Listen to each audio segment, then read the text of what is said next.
Hi there. Welcome back to my channel, Solo Cruising with Heather, and thank you again for checking out another one of my videos. So as someone who has traveled extensively around the world, most of which I've done solo, I have definitely developed some skills and tips that keep me safe while I'm self-exploring. So I wanted to share with you my 7 most important tips for keeping yourself safe whenever you leave the ship.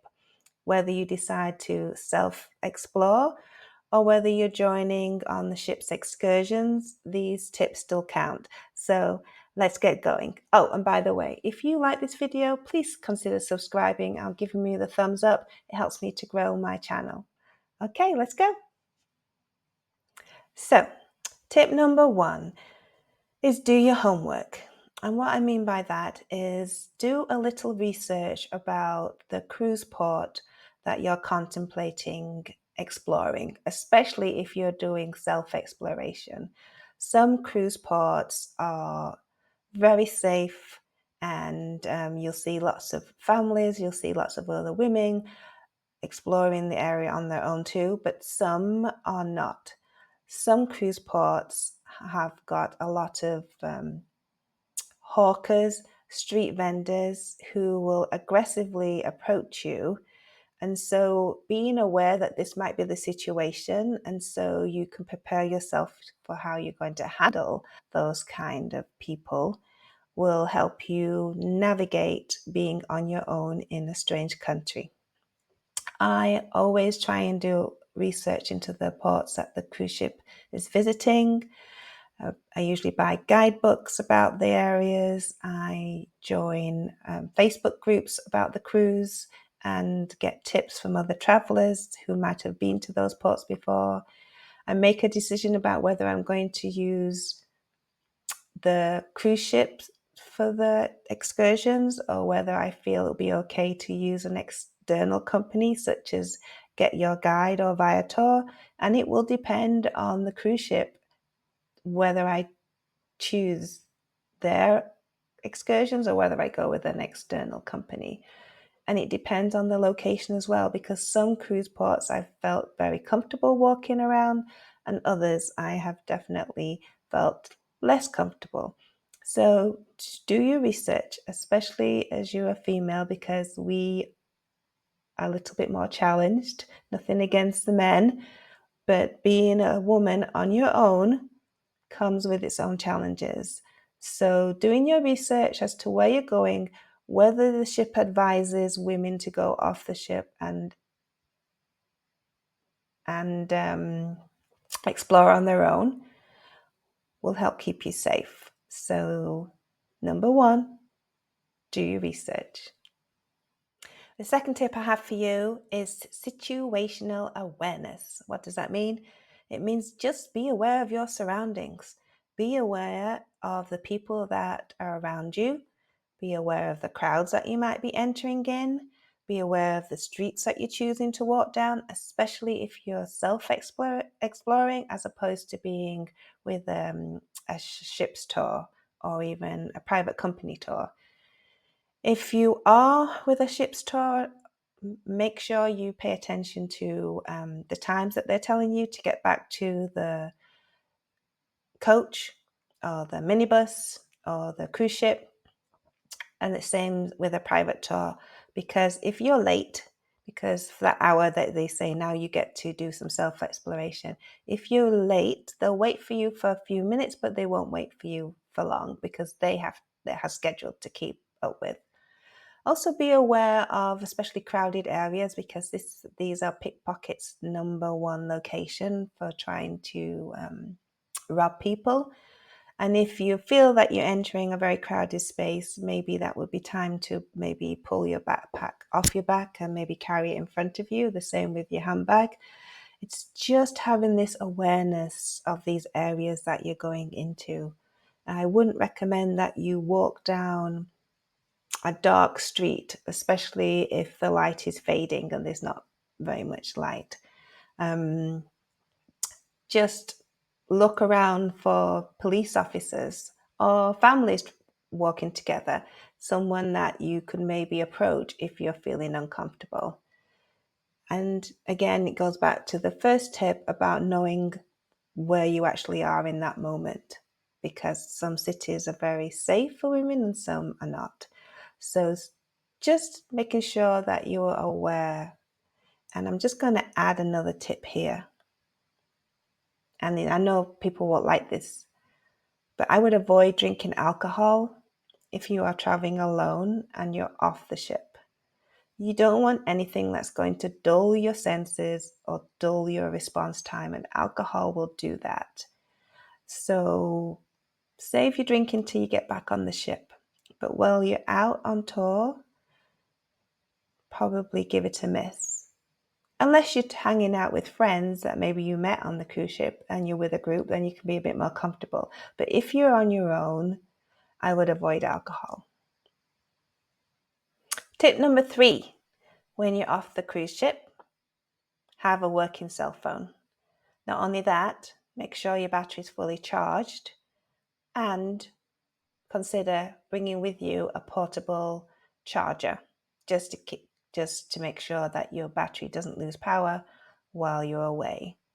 I also recommend, if you are traveling to a country that is not included in your home country's phone plan, consider an eSIM.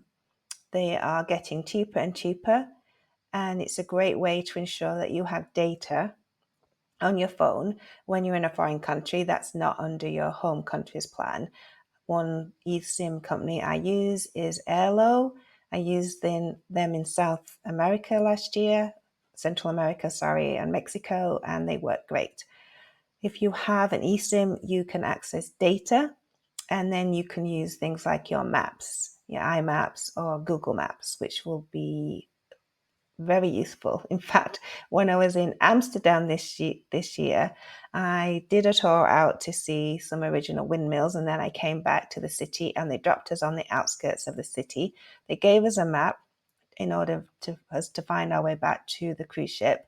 But unfortunately, my map reading skills were not great, and I found myself half a mile going in the wrong direction.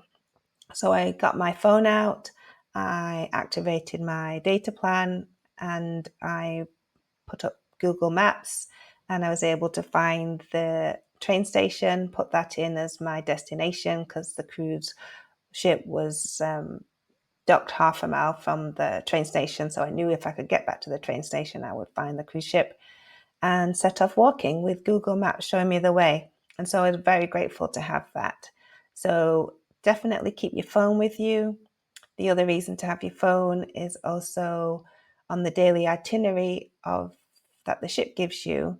There will be a small area that has port information and contact information of every port you visit. So always make sure that you have that with you. So if you do get into some difficulties, there's a number you can immediately call, and hopefully they'll be able to help you get sorted. Tip number 4, have yourself a secure backpack or handbag. And what do I mean by secure? I mean a model of backpack or handbag that has additional safety features. And that usually means zippers or fasteners that have a locking mechanism. There are 2 brands that I personally use. One is called PackSafe and one is called Travel On. They both have products that are available on Amazon. I like the PackSafe backpack, and I have a large one. I think it's a 18-litre one, which I'll use for my carry-on. That has zippers that fasten. It also, the straps and the bottom of the strap will unhook. So if I'm in a restaurant or an outside cafe and I want to put my backpack down, I can unhook the strap and then wrap the strap around the chair or table leg, where I'm sitting, and then hook it back onto the backpack. So if someone was to walk past and suddenly try to lift up my backpack and run away with it, they'll find that they won't be able to move it at all. And so that's a great feature, especially when you're sitting outside in one of those amazing cafes that we see in European cities like Paris and Rome and Venice. and Budapest. I mean, you want to sit outside, you want to enjoy these lovely outside environments, but you still have to have that situational awareness and not just hang your backpack over the shoulder of your chair and expect it to still be there when you're finished, because it might not be. So look for these bags that have these unique fittings. Choose one that works good for you, but I would definitely recommend you choose one of these versus an ordinary bag. There was a lady I met on a recent cruise who had her passport lifted from her backpack. The passport was just in one of the front pockets, and she had the backpack on her back, and somebody managed to get in and lift her passport. So it does happen. So make it as difficult as you can for the thieves, and then they'll move on to someone else and not you. Tip number 5. Ladies, I'm speaking to you.